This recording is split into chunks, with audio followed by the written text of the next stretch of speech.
Hey everyone, and welcome. Today, in this explainer, we are unpacking an absolutely staggering story that has just sent shockwaves right through the global startup ecosystem. We're going to set the stage for a deep dive into the dramatic, cross-border legal crisis facing one of India's highest-profile founders. 6 months. Literally, just sit with that for a second. 6 months in jail. That is the stark, undeniable reality handed down to a billionaire edtech founder who, until very recently, was the absolute face of India's startup boom. Okay, let's dive right into this. Because this isn't just some sensational headline floating around on social media. It's a concrete, legally binding court order demanding his immediate surrender to authorities. The collapse of this once incredibly highly valued edtech company has absolutely reached a critical, highly punitive boiling point in international courts. Section 1, 6 months in Singapore, the legal ruling. Well, beyond the 6-month jail term itself, the financial penalties are really starting to mount. The court also ordered Raveendran to pay legal costs amounting to 90,000 Singapore dollars. To put that into perspective, that translates to roughly 70,500 US dollars. It's a very precise, heavy penalty meant to enforce the court's authority over the entire proceeding. Section 2. What is the contempt? Disobeying directives. So, you might be wondering, what does this all mean? How did we get here? In this specific case, the contempt of court charge basically stems from disobeying multiple direct court directives dating back to April 2024. And these weren't just friendly suggestions. Actually, scratch that. They were strict legal orders concerning the disclosure of his assets and matters of corporate ownership. Ultimately, the court found that Raveendran had repeatedly failed to comply with these absolutely crucial transparency directives. Now, what's really interesting here is the specific corporate entity in question, Beeaar Investco Pte. The Singapore court explicitly demanded documents proving the legal ownership of this offshore entity, mainly because it reportedly holds vital shares in a related company, one specifically linked to Akash Educational Services. And it's that continued lack of transparency, that refusal to clarify who owns what, that is exactly what pushed the court to pass the jail sentence. Section 3. The Qatar Holdings Dispute. The offshore battle. And this brilliantly illustrates the massive opposing forces at play.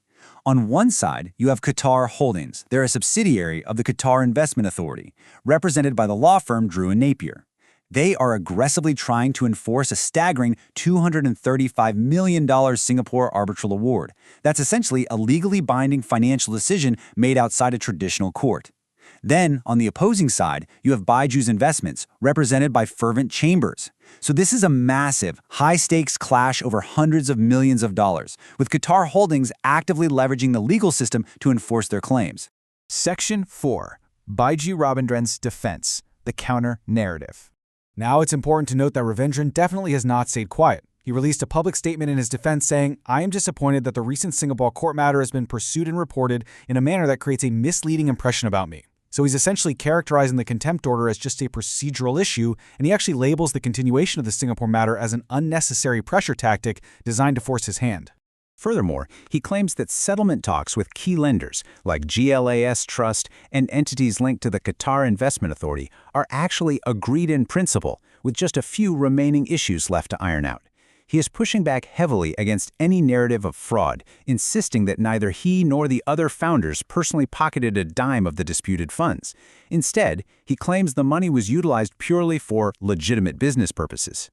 Section 5. From unicorn to insolvency, a compounding crisis. So, the crucial point is this. The Singapore sentence, it's really just one fracture in a much larger, compounding global crisis.